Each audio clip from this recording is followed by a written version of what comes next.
is 600 miles, and from the Persian Gulf is 635 miles.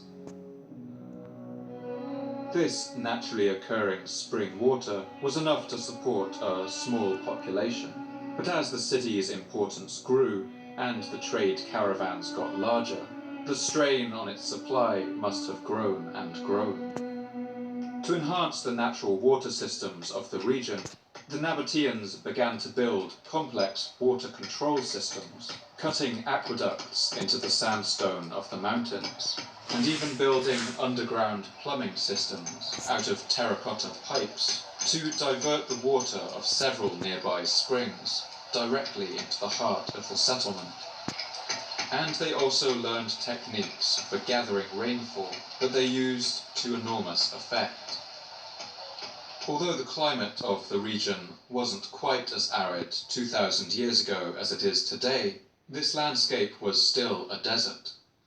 Rain in these parts came extremely rarely, and the so-called rainy season, around January, could consist of just 1 or 2 spells of rain in a year.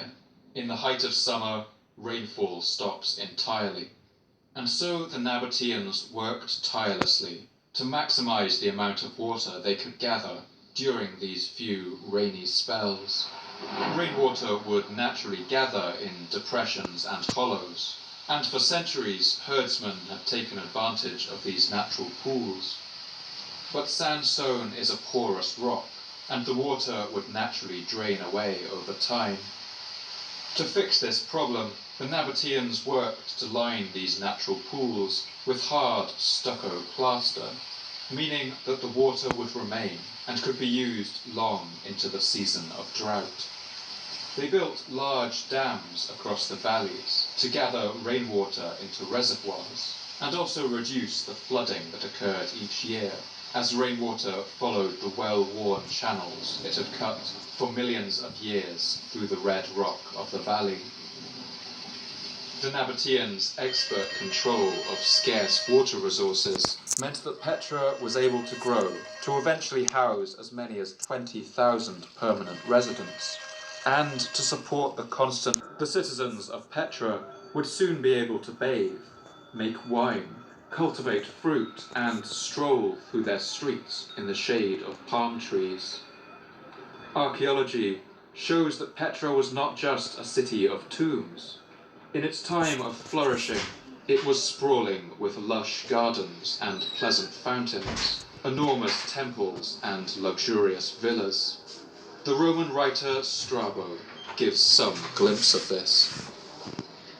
The metropolis of the Nabateans is Petra, as it is called. 1 minute, Dan. For it lies on a site which is otherwise smooth and level, but it is fortified all round by a rock, the outside parts of the site being precipitous and sheer, and the inside parts having springs. This is the Nabateans. They built Petra. Purposes and for watering gardens. Outside the circuit of the rock, most of the territory is desert, in particular towards Judea.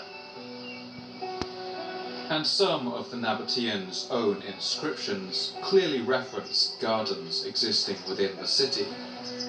The following inscription from a tomb at Petra illustrates some of the flourishing plant life that once stood here, and which may have belonged to a temple, and its description stands in stark contrast to the barren sand and stones that today stretch out around it.